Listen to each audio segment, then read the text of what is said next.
Kana limitina fibse fatina base Chubu konduma anabise Kena Nagaa Waaqayyo isiniif haa ta'u akkam jirtu hordoftoota keenya kun sagantaa birmadummaa tan obboleessa keessan faarfataa Eliyaas Gabulaati. Kun sagantaa birmadummaati yeroo hundumaa roobii galgala sa'aatii 3:00 kaasee Eliyaas Gabulaa YouTube channel kan jedhu irratti kan isiniif darbu sagantaa birmadummaati. Sagantaa keessan Gooftaan Kiristoos Yesuus maqaansaa kan eebbifame haa ta'u. Egaa sagantaan birmadummaa warra har'a akkuma tasaa gara chaanaalii kanaa dhuftan baga nagaan dhuftan isiniin jenna. Sagantaan birmadummaa sagantaa sagaleen Waaqayyoo ni qulqulluun irratti barsiifamu gara fuulduraatti immoo paanaal diskeshiniin akkasumas faarfannaan kan irratti darbu soorata lubbuu keessaniitiif kan ta'u sagantaa birmadummaati. Gooftaan Yesuus Kiristoos maqaansaa kan eebbifame haa ta'u. Egaa har'a barumsa keenya iddoo dhaabnee kaafneetu kan nuun itti fufnu. Egaa jalqabaa kaaftanii hamma xumuraatti akkana wajjiniin taatan jaalala gooftaatiin ani isin gaafadha. Sagantaa kanaaf yaada garaagaraa kan naa kennitan sooshaal miidiyaadhaan bilbilaan bifa garaagaraatiin kan na bukkee dhaabbataa jirtan. Waaqayyo Gooftaan guddisee isin haa eebbisu jechuun barbaada. Keessumaa obboleessa koo Yoosef Yoonaas Getaachoo Gooftaan si haa eebbisu. Giraafiksii isaa hojjechuudhaan yeroo hundumaa na bukkee dhaabbatu. Waaqayyo Gooftaan si haa eebbisu siin jedha. Akkasuma karaa dhoksaatiif mul'ataadhaan sagantaa kana kan deeggaraa jirtan Gooftaan isin haa eebbisu jecha. Egaa barumsa keenya har'aa itti fufna. Yeroo darbe iddoo dhaabnee kaafnee kutaa 21ffaarra geenye jira. Episoodii 21ffaarra kan nu jirru har'a 22ffaasaadha. Barbaachisummaa sagalee Waaqayyoo walii wajjin ilaalaa turre. Yeroo darbe qabxii tokkodha kan nu keessaa ilaalle fayyisuudhaaf. Sagalee Waaqayyoo kan inni nu gargaaru lubbuu keenya foon keenya fayyisuudhaaf nu gargaara. Inni lammaffaan har'a walii wajjin ilaallu soorata jireenyaati. Soorata jireenyaati. Kanaaf nu fayyada. Sagaleen Waaqayyoo bu'aansa soorata jireenyaati. Isa kana har'a sagantaa qabaannu keessatti amma Waaqayyo nu gargaare, amma Hafuurri Qulqulluun nu gargaare keessa seennee walii wajjin ilaalla. Isa dursa garuu Waaqayyoon kadhannee walii wajjin sagantaa keenya jalqabna. Gooftaa Yesuus Kiristoos galanni siif haa ta'u. Inni guyyaa har'aa nu laatte maqaan kee haa eebbifamu.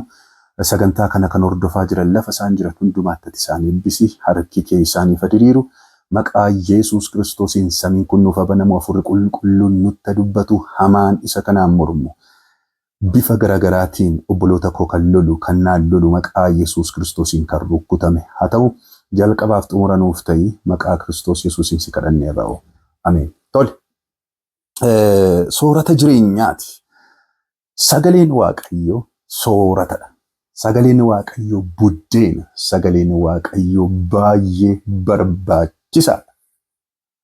Maatiyos boqonnaa 4 irraati walii wajjin dubbifannee har'aa walii wajjin sagantaa keenya itti fufna. Akka jedha. Boqonnaa 4 lakkoofsa 1 irraa kaaseen isin dubbisa. Ergasii Yesuus seexanaan qoramuudhaa fi Hafuura Qulqulluudhaan gara lafa onaatti geeffameedha. Inni guyyaa 40 halkan 40 erga soomee booddee beela'e. Yommus inni isa qoru dhufe, ati dhugumaan ilma Waaqayyoo yoo taate dhagoonni kun buddeena akka ta'aniif abboomi ittiin jedhe. Yesuus garuu deebisee caaffatni qulqullaa'aa keessatti namni nyaata duwwaadhaan hin jiraatu dubbii afaan Waaqayyoo keessaa ba'u hundumaan malee kan jedhu caafameera jedheetu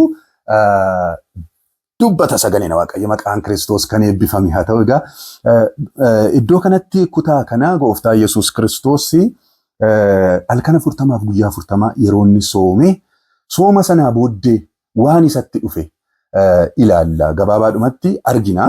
Iddoo kanatti soomee halkan 40 fi guyyaa 40 jechuun baay'ee guddaadha. Hin nyaanne hin dhugne kana hundumaa kadhataa ture. Gooftaan keenya Yesuus Kiristoos kadhataa ture. Kana hundumaa sanni kadhataa ture. Wanti isa qunname, wanti isatti dhufe akka nu yaannu miti. Bara keenya keessattis akka nu yaannu miti. Akka nu itti yaannu miti. Kan isa qunname hin qorame. Gabaabaadhumatti hin qorame. qoromsa seexanaan qorame hafuura qulqulluudhaan geeffamee lafa onaayiidha. In qorame seexanni dhufeetu akka itti baacuu wayii tokko jira miti akka tuffachuu wayii tokko isa akka tuffachuu wayii tokko yeroo inni godhu argina. Iddoo kanatti ammatti dhuguma ilma waaqayyooti kan jedhu irraati kaase. Ilma waaqayyootu taate hin beeloftu turte. Ilma waaqayyootu taate ati akka kana hin rakkattu ture jedheetu kanammoo yoo dhuguma ilma waaqayyoo taate kan ilma waaqayyoo ta'uu kee kana mul'isuudhaaf buddeen amma dhagaarraati dhagaa kana buddeen itti geddere jedheen seexanni Yesuusiin dhagaarraati dhagaa buddeen itti geddere. Lammaffaa immoo wanti inni iddoo kanatti haasa'uu barbaadu kan amma si barbaachisu baay'ee barbaachisaa kan ta'e amma yeroo ammaa kana buddeenadha. Buddeenatu si barbaachisa beelofteetta sababa kana waan hin jirreyyuu haa ta'u amma si bira hin jiru yoo dhabde dhagaama kana buddeenatti gaddariiti barbaachisaadha. Buddeen kun foon keetii baay'ee barbaachisaadha. Kanaafi waan guddaa dhabdeedha. Walumaa gala waan guddaa dhabdee wayii tokko itti haasa'uu barbaade iddoo kanatti. Deebii gooftaan keenya Yesuus Kiristoos deebisee isa isiniif deebisuudhaan dura isa dubbachuu kootiin dura qoramsi kun harrayyuu jira. Qoramsi kun kiristiyaanonni tajaajiltoota dabalatee keessumaa bara kana keessa qoramsi inni guddaan buddeena. Qoramsa inni guddaan seexannittiin namoota qoru buddeenaan qora. Buddeenaan qora. Baay'een isaanii qormaata kana kufaniiru. Baay'een keenya qormaata kana kufneerra. Seexanni iddoo kanatti barbaachisummaa guddaan buddeena. Utuu dhuguma ilma waaqayyoo taate akkas taataareen harrayyuu ati dhuguma kiristiyaanatuu taate. Ati dhuguma utuu waaqayyo si wajjin jira ta'e, utuu waaqayyo si jaallata ta'e, nuun jedha seexan harrayyuu. Ati akkas rakkatta, ati akkas gidiraa kan argita, buddeen dhabdee rakkatta, jireenya kana fakkaatu jiraatta, konkolaataa malee jiraatta, mana malee jiraatta, mana kiraayii keessatti akkattaata, naannoo magaalaati. Baadiyyaadhaas immoo akkasuma jireenyi kee jireenya kana fakkaatu jiraatta turtee silaa jedha seexan. Seexanni qoromsuma gooftaa Yesuus Kiristoos kana qoreen nu qoraa jira. Baay'een keenya immoo kanumaan kufaa jirra waan nama ajaa'ibu keessa gooftaan Yesuus Kiristoos deebinni deebisee mo'achuu mannaati mo'achuu dhiifneetu kufna. Wangeelli kun kan inni nu barreeffameef akka sanatti akka nu jiraannuuf ture. Akka gooftaan keenya Yesuus Kiristoos itti deebisinee jiraachuutu nurra ture. Baay'een keenya garuu isa kana kufne. Isa kana akka gooftaan Yesuus Kiristoosumarraati korrojuudha. Akka inni jiraatetti jiraachuudha. Anarraa baraayidheera gooftaan Yesuus Kiristoos akka inni jiraatetti jiraachuutu duuka buutu Kiristoos kaanu. Hordoftoota Kiristoos kaanu. Garuu waan nama ajaa'ibu keessaa baay'een keenya seexanni Yesuus Kiristoos kana ittiin qoreen har'a qoramnee gooftaan Yesuus Kiristoos immoo nuun immoo kufaa jirra waan nama ajaa'ibu keessa. Har'a seexanni qoraa jira akkasumatti qoraa jira. Keessumaa immoo ergamoota qaba bara kana keessa ergamoota ittiin qoruu ergamoota ittiin namoota baay'ee balleesse qaba seexannarra.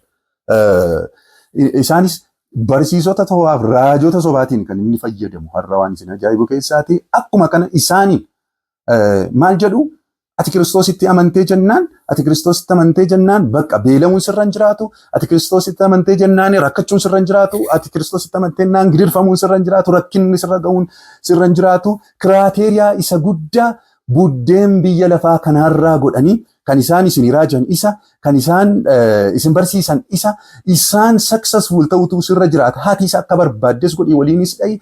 Fiixaan ba'umsi guddaan buddeen foon keenya kanaaf ta'u luxury yookaan immoo badhaadhina addunyaa kana maanni gammachuu addunyaa kana fiixaan ba'umsa argachuu horii argachuu jireenya foon keenya kanatti tolu tokko jiraachuudhaaf kana inni guddaan jedhaniitu kan isaan yaadan. Seexannis wanti guddaan si hafe kana jedhe gooftaa Yesuus Kiristoos inna jara kana maal jedhu isaan bira gaafa deemtan yeroo baay'ee wanjoo cabsinaa jedhu. Wanjoo maali? Wanjoo iyyumaa cabsinaa jedhu. Wanjoo maali? Wanjoo beelaa cabsinaa.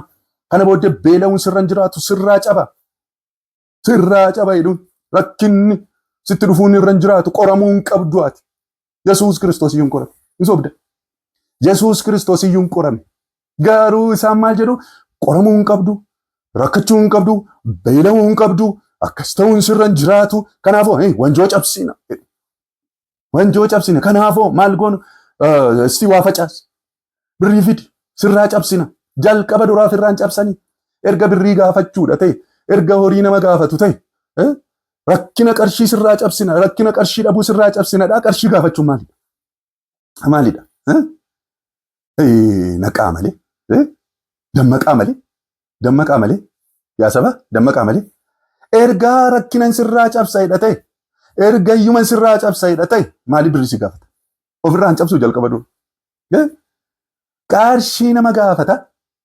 Rakkina qarshiin sirraa cabsaa hin jiru. Wanta akkasii hin jiru. Takkaa nurraa cabsuu hin danda'an jarri kun.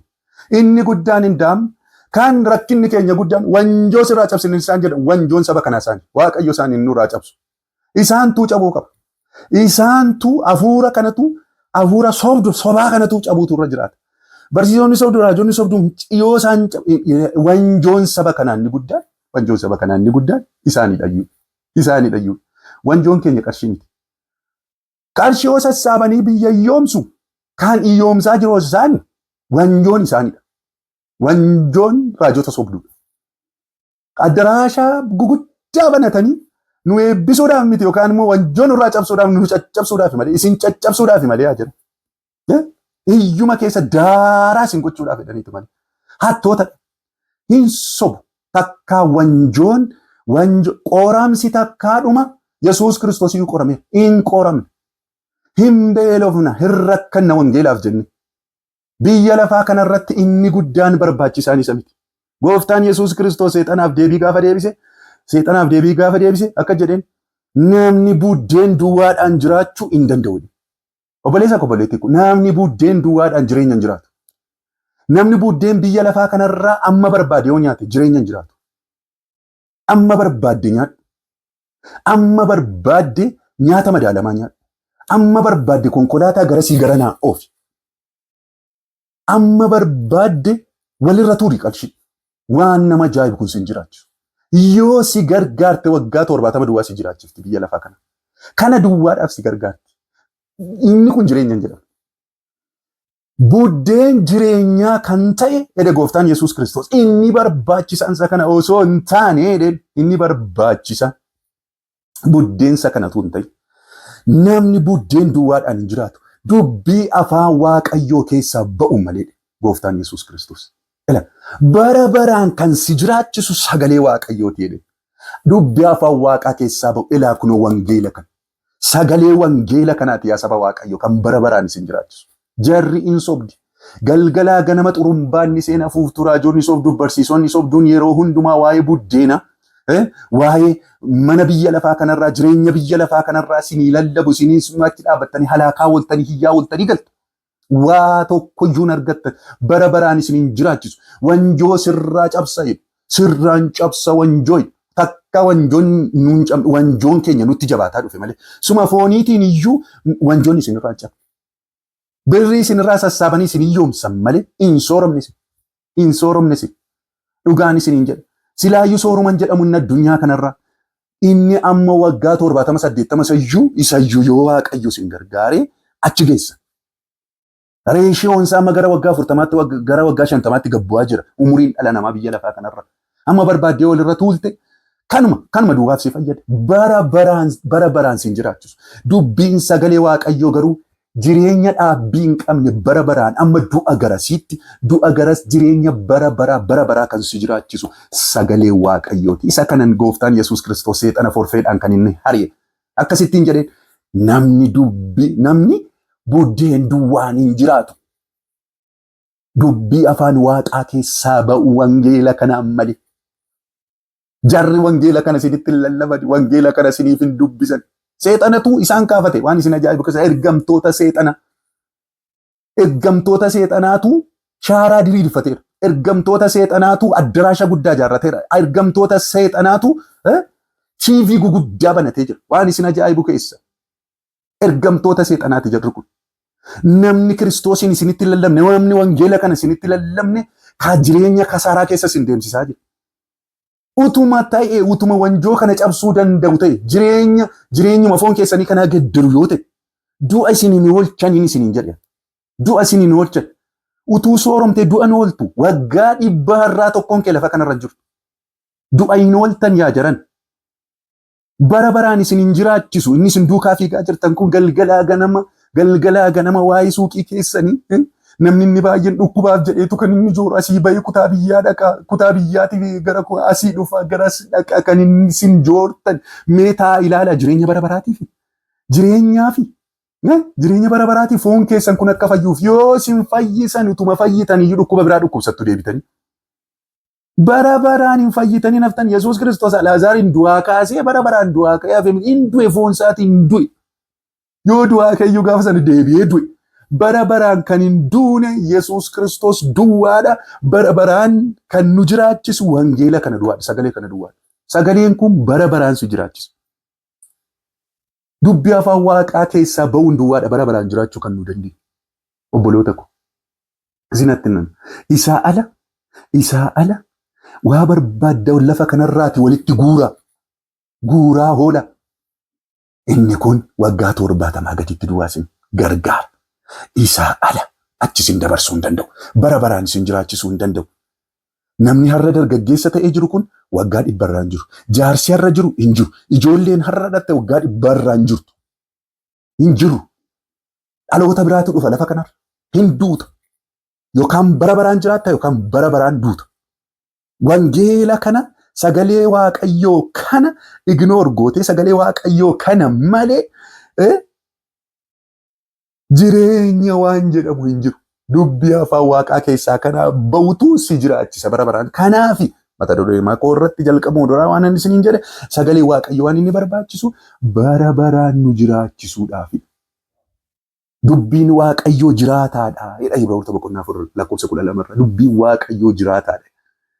Ofiidhuma isaa sagaleen Waaqayyoo kun yeroo darbe ilaalleerra jiraata. Jiraataadha ofiidhuma isaa. Kun seenaa miti.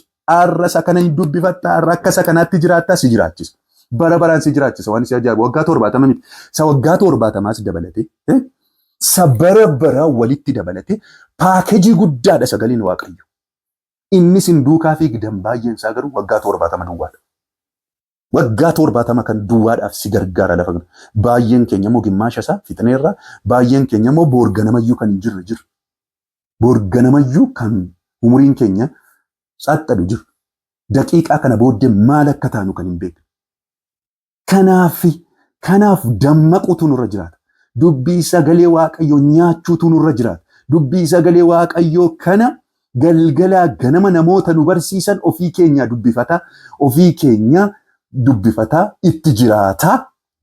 Isa kana nyaachuutu nurra jiraata. Isa dhukkuba keessanirraa fayyuudhaaf waan meeqa sasaan isinitti xibaaran isa dhiisa. Inni wanjoo miti. Qoramuun hin jiru. Rakkinni hin jiru. Dhiphinni hin jiru. Yesuusitti jira soba. Yesuusuu qorameera. Yesuusuu beela'eera. Beelli jira. Ilaa qormaanni 2 jira. Feesbuukii irratti waa laxxafeen ture. Feesbuukii irratti peejii koo irratti waa laxxafeen ture. Namoonni baay'een confused taatanii kan irratti barreessaa turtan jiru. Namoonni baay'een waa tokko dogoggoruu jedheen achirratti barreessa ture. Waa tokko dogoggoruu. Kadhannaa isaanii har'aatiin seexana biyyaa baasanii, rakkinas biyyaa baasanii, qoramsa biyyaa baasanii bakka nagaatti waan jiraatan isaanitti fakkaata. Gooftaan Yesuus Kiristoos iyyuu qorameera. Gooftaan Yesuus Kiristoos iyyuu beela'eera. Isaan kun achuma jiru. Hiyyaa yoo oolle, dhaadataa yoo oolle, cabeeradhaa yoo oolle hin sokkan, hin caban. Nurraa achi siquu hin danda'an, hin gowwoomina. Qoramsi bifa 2tu jira. Kan nun dhibaa'ummaa keenyaan ofitti finnu jira. Kan nun kadhachuu dhiifnee nutti finnu jira. Eeyyee sirriidha. Koomentii irratti namoonni tsaaftan jira. Qoramatti nun galchiin jedhaa kadhadhaan ni jedhame maali reen isin jettan sirriidha. Sirriidha. Qoramatti akka hin galleef kadhachuutu nurra jiraata. Kan kadhannaadhaan qoramsi kadhannaadhaan fuula keenya duraa ka'u jira. Kan nun biyya lafaarra amma jirtanitti gidiraa qabdu. Gooftaan Yesuus Kiristoos jedhan irraanfatina. Phaawulos immoo akka meetii fi Phexrosis Phaawulosis kana barreessaniiru. Akka meetiin warqeen itti qoramutti ibidda keessa amma akka ibiddaa nurraa amma inni buutte yeroo nu qoramnu jirraa. Kun immoo maaliif? dirqama gooftaan Yesuus Kiristoos kadhateera. Du'a isa hin oolchine kadhannaansa sababi isaa fedha Waaqayyoo ture waan ta'eef qoramuunsa. Qoramanuun kadhannaadhaan hin kaafne jiru. Qoramanuun kadhannaadhaan of duraa kaafnu jira. Isaan kun walumatti qabaatti dimshaashaan nu gowwoomsu. Rakkachuu hin qabdu, qoramuu hin qabdu, beela'uu hin qabdu, mana hin beelofta, hin rakkatta, hin dhiphata biyya lafaa kanarratti. Waa maaliif wal gowwoomsina? Maaliif wal gowwoomsina? Kiristoosiin fakkaanna inni mitiidha. Kiristoos qorameera. Kiristoos beela'eera. Hin beelofna, hin rakkanna. Ergamoonni beela'anii reebamanii kaan hamtuu mukaatiin, kaan zayitii danfaadhaan affeelamanii du'aniiru. Innaa isaanii maal jennare? Ani Yesuus Kiristoositti kana namanii Yesuus Kiristoos naa raawwateera kana booddee maal jettanii warra caafte hin gowwoomina. Mee dhugaa jedhu. Wanta akkasiin jiru. Wanta akkasiin jiru. Ati kanatti nagaa taatu tariiti yoo seexanaa yoo garaa seexanaa cibsite duwwaa yoo hojii seexanaa hojjette duwwaadha guyyaarraa kanatti hin qoramne taa'ee kana yaadu. Dhumii kee garuu si ooli malee. Biyya lafaa kanarratti haala bareedaa waan bareedaa bakka xaaxamaa kan hin qabne tokko jiraachuu yoo barbaade Kiristoos hin dhiisi. Kiristoos hin dhiisi. Isa booddee hin qoramtu ta'uu danda'a. Isas hin beekne. Seexanni dhumarratti si fudhatee si olii lixa. Nu garuu hin qoramna, hin lolamna, garuu hin mo'amnu. Maqaan gooftaa kan eebbifame ta'u hin bannu. Hin bannu. Sagalee Waaqayyoo kana nyaanna. Sagalee Waaqayyoo kana nyaate namni lammaffaa deebi'ee hin beela'uun dheebotoo gooftaan Yesuus Kiristoos Yohaannis boqonnaa jaarratti. Yohaannis boqonnaa jaarratti dubbateera kan. Ana buddeen jireenyaa dhe gooftaan Yesuus Kiristoos. Ana buddeen jireenyaa. Ana buddeen jireenyaa inni anatti jiru inni anarraa nyaate hin beela'u hin dheebotu gooftaan Yesuus Kiristoos. Akka jechuun isaa maali? Bara baraan hin duunu. Foon keenya du'a isa booddee bara baraan jiraata. Salafa kanarrattis nu jiraachisa. Du'a garatti sittis hin jiraanna bara maqaan gooftaa kan eebbifame haa ta'u. Innaa sagalee Waaqayyoo dhiisaniitu gara biraa mee sagalee sii baasu eduu achiti. Sagalee maalii nuu baaftu ammasin. Sagalee mti isin keessaa bahu maaluma nuu godha. Titiisa balbala keenya irraan ari'u waan nama ajaa'ibu keessa. Isti dimsa laawutaa. Isti qaal laawutaa. ቃል የምን ቃል ነው ያለ ካንተ? ሰገሌን ባሳ መሰገሌና ኬሳ ባአ ሰገሌን ባሳ ኢሰ ፉደቴናን ሲታ ዋናት ዱበተ ታቱን ተይን ዋ ሰገሌን ጅራታን አከ ዱበተሚት ከኑ ጅራ ኦን ሰገሌ ከሚ ሶብዱ hin sobda sagaleen afaan Waaqayyoo keessaa ba'uudha kan nu jiraatu wangeela kana waan namni calmatee cabee waan ati jetteef cabaa hin cabu yoo gooftaan jedhedha kan inni cabu nu dubbii namaatti naman wangeela kanatti amanna malee dhaadannoo keessanii wanti ta'u jiru addaraashatti nammitanii dhaadannaa isin dhaadattan isteediyeemitti baatanii dhaadannaa dhaadattaniin biyyin gaddaramtu ofii keessin gaddaramtu maatii keessin gaddatu hin gaddaramtu hin baddu dhaadataa ooltaniif wanti raawwatu tokkoyyuu hin jiru. Waaqayyo sanni dubbate wangeelli kun wanti inni jedha garuu xabbadhe lafa bu'u. Qallaawuxa. Ara dhaqee balaqqame iddoo biraatti waa tokkoyyuu waan tiisa tokko balbala keenya irraan kaasu waa tokko hin godhu. Waan ati jettu waa tokkoyyuu hin godhu. Waan wangeelli jedhu garuu hin ta'u. Waan wangeelli jedhu hin ta'u. Fudhadheer. Bakka jirbe jaalala. Eraa ooltanii daalachaawwan keessatti daalachooftu gabbaatanii waan tokkoyyuu waan fiddan hin qabdan waan xaaxan tokkoyyuu hin qabdan deebi'a gara wangeela kanaatti deebi'a wangeela kana dubbifadhaa nyaadhaa wangeela kana walii dubbisaa nama wangeela si barsiisu achi dhaqe dhaloonni si anaa wangeela kana nama isa barsiisu hin barbaadu. Asumaan qoraachii fudhadheer amma nyaatta hin fudhattuun siin jedhan fudhattu waan wangeelli jedhetta. Kunooti erguma warri goofaree filatan kun erga isaan kaaniiti erga seen warri shaaraa waxxaran kun erga isaan kaanii addaraasha gurguddaayyuu ijaarratan amma abbootii qabeenyaa gurguddaayyuu ta'an erga isaan kaanii istimee biyya keenyaaf waan ta'e natti himame. Mee natti himame wanjoo biyyarraa cabe natti hima. Wanjoo isinirraa cabe natti hima. Wanjoon sabatti baay'ate hin daa'u. Wanjoon biyyatti ulfaate hin daa'u erga sanaa kaasee wanjoon nutti ulfaate. Nutti ulfaate wanjoon hin sobdu. Wancaa nama Waaqayyo afeera nama seexanaati isaan namoota seexanaati. Ergamoota seexanaati. Erga sanaa kaasee wanjoon biyyatti ulfaate. Sabi wangeela dhiise Waaqayyo sin dhiise ergasii. Ergasi wangeela ergasiin dubbii koo dhaga'uu dhiiftan ani immoo sinan dhiisa de Waaqayyo. Sagalee isaa namni dhaga'u hin jiraata. Sagalee isaa namni hin dhageenye du'aadha. Du'aatu de. Dubbii afaan Waaqayyoo keessaa ba'uun kan nu jira. Yoo wangeela kanaaf hin jiraattan ta'e hin jiraattan yoomiyyuu. Hin jiraattan si'oolii galtu. Wangeela kana dubbifatta, wangeela kanaaf jiraatta, wangeela kana nyaatta, inni immoo bara baraan si jiraachisa. Maqaan gooftaa kan eebbifame haa ta'u. Ila nama fayyaa ta'e waldaa kiristiyaanaa keessaa kan isinitti hin beektan isinitti himuu bara. Nama fayyaa ta'e, kiristiyaana fayyaa ta'e yeroo hundumaa beelaadha. Yeroo hundumaa sagalee Waaqayyoo dhaga'uudhaaf beela. Yeroo hundumaa sagalee Waaqayyoo barachuudhaaf dhama. Yeroo hundumaa sagalee Waaqayyoo dubbifata. Akka sagalee Waaqayyoo kanaatti jiraachuudhaaf dheebota. Yeroo hundumaa wallaansoo qaba. Sakana gochuudhaaf, gooftaadhaaf jiraachuudhaaf, gooftaa gammachiisuudhaaf. Akkasiin jira. Nama fayyaa ta'e sagalee Waaqayyoo gaafa barsiisu hin jaallatu. Isheen kaan sirba jaallatu. Isheen kaan gaafa sirba, gaafa faarfannaa duraafti isa booddee sagalee Waaqayyoo gaafa inni muhuu rafti. Kanaan beektu kiristiyaana tabalaashoftu. Kiristiyaana isa sirriis immoo wangeela isa jaallatu wangeelli Kiristoos gaafa lallabamusa isa gammadee lafa lixu wallaa lubbuun isaa boqottu nama sanadha kiristiyaanni sirri. Waaqayyo gooftaan guddisee isin eebbisu. Nama jireenya bara baraatiif jiraatu Waaqayyo gooftaan isin haa godhu. Egaa sagantaa keenya guyyaa irraa kanumaan raawwanna.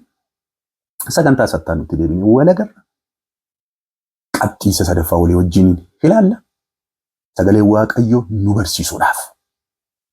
Kanaaf nuuf kenname. Bu'aan sagalee Waaqayyoo isa kan qabxiisa sadaffaa. Torban sattaa nutti walii wajjin ilaalla. Egaa sagantaan birmadummaa kan keessan kun sagantaa birmadummaati. YouTubii irrattidha kan misiidii darbu Eliyaas Gabraa Official Channel kan jedhuun darba. Isa kana subscribe godha. Comment, like, share walii godha. Gooftaan guddisee isin eebbisu. Eebbifama sagantaa sattaa nutti wal agarra kun sagantaa birmadummaati. Waaqayyo gooftaan isin eebbisu. Dhugichi birmaduu sin baasa. Dhugichatti qabamaa jiraadha. Nagaa nagaatti gooftaan maccaa isin wajjin haa ta'u. Ameen. Kana limitina fibse ifatina base. Chubbu konduma anabdise